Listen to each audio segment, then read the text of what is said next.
Bonjour à tous, donc aujourd'hui nous allons voir le sujet des croyances limitantes. Donc des croyances qu'on peut acquérir tout au long de notre vie et qui nous limitent dans notre quotidien. Alors nous allons voir la définition de ce qu'est une croyance limitante et comment la lever, cette croyance qui va vous permettre de vous accomplir tout simplement. Alors déjà la définition d'une croyance limitante, ce sera une croyance qu'on a pu acquérir avec notre mental par rapport à des événements passés et qui nous ont fait dire certaines choses qu'on a pu intégrer et qui sont souvent fausses. Tout simplement parce qu'en fait, on n'a pas une seule personnalité, on est en fait tout un tas de choses différentes, et après, on s'oriente plus ou moins sur certaines choses selon ce qu'on a vécu, mais en fait, on peut très bien devenir quelqu'un d'autre avec le temps. En fait, rien n'est vraiment figé. Donc, on prend l'exemple d'une personne qui se dit ne pas être capable de faire un métier intellectuel parce que dans sa famille, personne ne l'a été. Donc il y a une croyance au niveau familial qui est inculquée à l'enfant, et donc l'enfant va retenir le fait que dans cette famille, on n'est pas capable d'être sur des métiers ou un poste intellectuel. Donc il va se limiter en fait lui-même, et donc va s'interdire tout objectif d'être dans un métier intellectuel. Ça peut être aussi quelqu'un qui se dit ne pas pouvoir prendre la parole en public. Pourquoi? Parce que une ou deux fois dans sa vie, il a eu l'occasion de prendre la parole. Il a peut-être paniqué ou il n'était pas à l'aise, et donc il s'est dit que ce n'était pas possible pour lui de prendre la parole en public. Donc ça arrive un peu à tout le monde, hein. On a tous une première fois où c'était pas forcément extraordinaire, mais un petit peu comme tout, en fait, c'est le fait ça peut être en se faisant aider, mais en tout cas le fait de travailler et faire et refaire, qu'on y arrive de mieux en mieux. Ceux qu'on voit et qui sont des champions ou qui sont très très forts dans leur domaine, ce sont des personnes qui ont beaucoup travaillé et qui ont fait, refait tout le temps les mêmes choses pour parvenir et réussir. Une autre chose aussi, alors pourquoi ça arrive plus souvent dans notre enfance, qu'on se crée des croyances limitantes? Tout simplement parce qu'on est un peu comme une éponge, en fait, on est là pour apprendre, on prend souvent comme modèle nos parents, ou, enfin la plupart du temps en tout cas, et donc on va se construire. Et c'est à ce moment-là où en fait on va être très sensible à des remarques qu'on va pouvoir nous faire. Si on a par exemple une maîtresse ou un professeur qui nous dit certaines choses, on peut le prendre comme argent comptant, selon la personnalité de l'enfant. Et donc c'est à ce moment-là qu'on peut très bien avoir un blocage fort, si par exemple on nous a dit qu'on n'y arriverait pas, ou qu'on n'était pas bon dans un certain domaine, ou tout simplement parce qu'on a une série de mauvaises notes dans une certaine matière. Donc vous l'aurez compris, ce type de blocage va avoir des conséquences négatives sur notre vie, et donc il est temps de vous en défaire, ou en tout cas, au plus tôt vous en serez défait, et plus vous allez pouvoir atteindre vos objectifs. Donc je suis Alexandre, je suis énergéticien, je suis aussi dans le conseil bien-être et développement personnel. Donc je suis là pour essayer de vous partager mes connaissances et expériences pour vous aider. Alors comment ça marche? Tout simplement, au cours de notre vie, notre mental va intégrer des croyances limitantes en voyant par exemple un échec ou quelque chose qu'on n'a pas forcément réussi, ou alors tout simplement une information qu'on a pris pour argent comptant.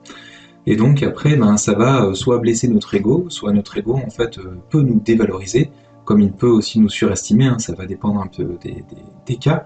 On a aussi des cas de croyances limitantes où on se croit très fort ou au-dessus des autres, etc., alors qu'en fait on ne l'est pas forcément. Et c'est des choses en fait qui vont potentiellement nous amener vers des échecs, tout simplement parce qu'on se sera surestimé. Alors c'est pas forcément quelque chose de trop négatif quand c'est dans le sens inverse. Après il est temps à un moment donné de se rendre compte et de réajuster un petit peu le curseur, hein, à un moment donné. Mais le fait de ne pas réussir et d'avoir des échecs, c'est aussi des choses qui nous font progresser, donc c'est pas forcément quelque chose de très négatif. Mais en fait, des croyances limitantes, dans l'autre sens, où on va se sentir limité, en se disant qu'on n'est pas capable d'eux, ça va nous créer des peurs qu'on va projeter sur l'avenir. Et donc, dans notre avenir, quand on va essayer de construire quelque chose, on va se dire soit qu'on n'y arrivera pas et que c'est même pas la peine d'essayer, soit on va se dire c'est inatteignable pour moi. Donc je vais essayer, mais je vois déjà l'échec. Et le fait de visualiser cet échec, il va apparaître en tout cas très certainement. Parce que quand on part défaitiste sur quelque chose, on a beaucoup plus de chances de ne pas y arriver que l'inverse. Donc on a le mental qui est un petit peu partisan du moindre effort et qui se dit aussi que à quoi bon essayer si de toute façon c'est voué à l'échec. Donc en fait, c'est là où il va pas mettre beaucoup d'énergie, beaucoup de ressources pour arriver à parvenir à une certaine étape ou un objectif, et c'est là où en fait on est voué à l'échec en fait. Donc on a notre ego qui nous complaît aussi dans ce type de situation, et c'est là où c'est très perturbant, parce que ça nous empêche de voir ces fameuses limites qu'on s'impose nous-mêmes. Parce que en fait notre ego, une fois qu'on a eu un échec, et bien tout simplement il nous dit ben je le savais quelque part, j'en étais sûr, j'y suis pas arrivé, c'est un échec, voilà. Donc on se complaît dans des situations, on s'est limité nous-mêmes et donc on a créé notre propre échec. Alors on peut donc être frustré parce qu'on se sent bloqué. Et lorsque le mental se sent bloqué, c'est à ce moment-là qu'on peut potentiellement se faire aider. Et donc voilà, après on peut vous aider en parapsy, des psychologues peuvent vous aider, enfin voilà, il y a pas mal de personnes, aussi dans le développement personnel, hein, qui pourront éventuellement vous aider. Alors ensuite, si on ne se sent pas bloqué, mais qu'on se sent limité dans certaines choses, dans certaines circonstances et dans certains critères, eh bien on peut faire un travail sur nous-mêmes en faisant une petite introspection de justement l'origine qui peut nous bloquer. Donc c'est là où il est intéressant de revisualiser et de comprendre vraiment ce qui est derrière une croyance limitante. Si par exemple vous vous dites que vous n'êtes pas capable de certaines choses, essayez d'analyser le pourquoi. Quel a été à un moment donné le déclencheur qui vous avait fait dire que vous n'êtes pas capable. Donc essayez de retrouver l'origine de cette problématique-là et essayez ensuite d'en avoir une nouvelle compréhension. Donc vous avez, en réanalysant un petit peu ce qui vous est arrivé, par exemple ça peut être un échec, hein, comprenez que c'est pas un échec qui fait que vous n'y arriverez jamais, comprenez que c'est dans les échecs qu'on apprend le mieux, et c'est souvent justement parce qu'on n'y est pas arrivé à un moment donné qu'on a plus d'apprentissage derrière, c'est comme ça qu'on progresse le plus vite. Vous voyez par exemple les joueurs d'échecs, ou en tout cas des personnes qui travaillent en fait pour devenir les meilleurs dans leur domaine, et bien justement au contraire, ils vont essayer de se mesurer toujours à plus fort qu'eux pour justement avoir des choses à apprendre.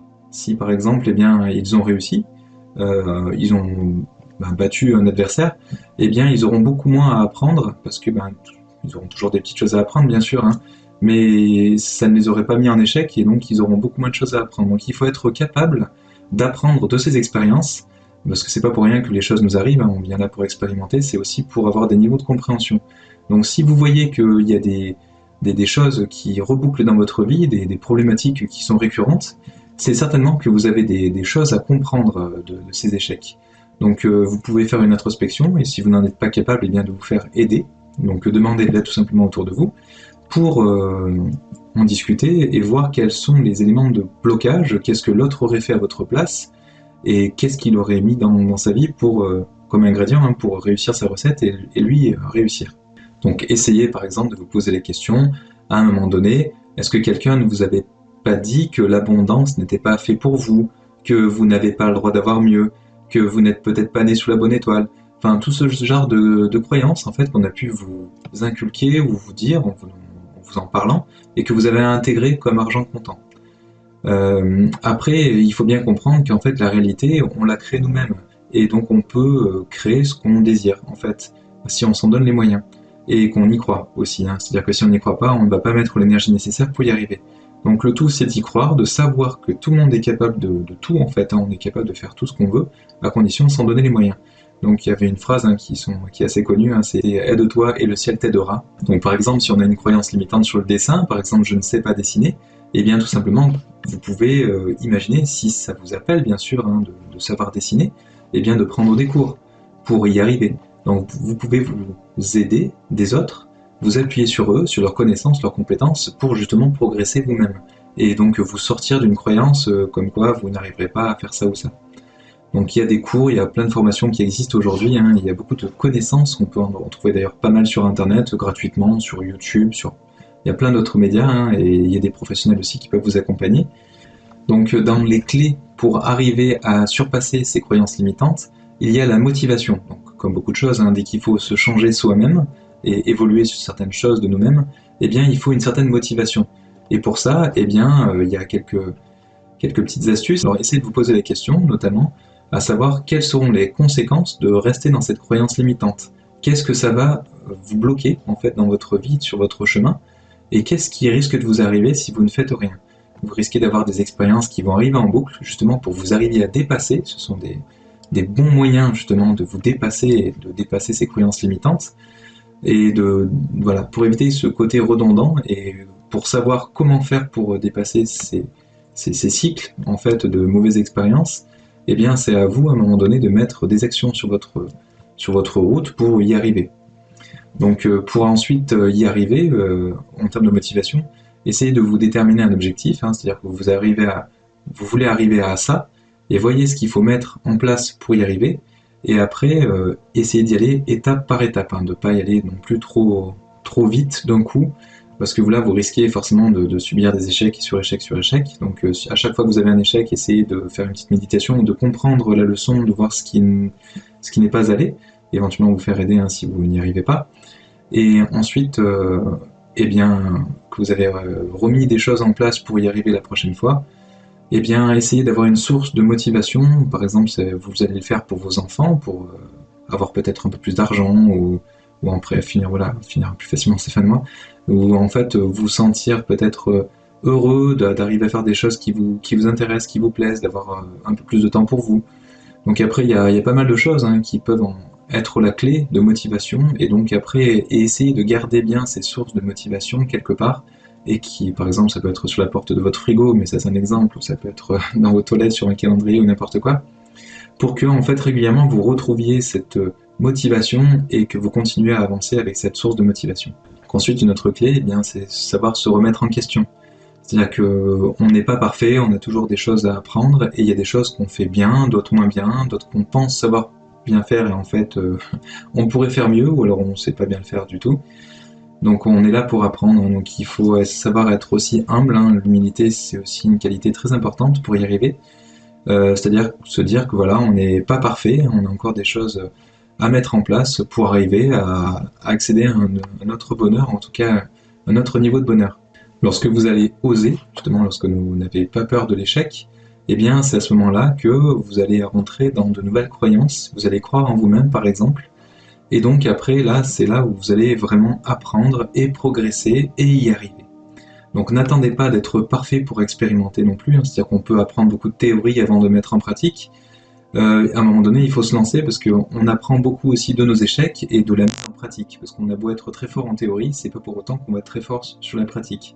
Ça nous donne des bases, c'est important la théorie, mais ça fait pas le tout. Donc à un moment donné, on n'est pas parfait, c'est pas grave, on y va, on expérimente, on essaie, et si on n'arrive pas du premier coup, c'est pas grave, et c'est normal, je vais même dire, c'est comme ça qu'on apprend. Et merci à tous de nous avoir suivis, merci de nous laisser un pouce bleu si vous avez apprécié ce contenu, et de vous abonner si vous voulez être informé de nos prochaines vidéos. Merci, à bientôt, au revoir.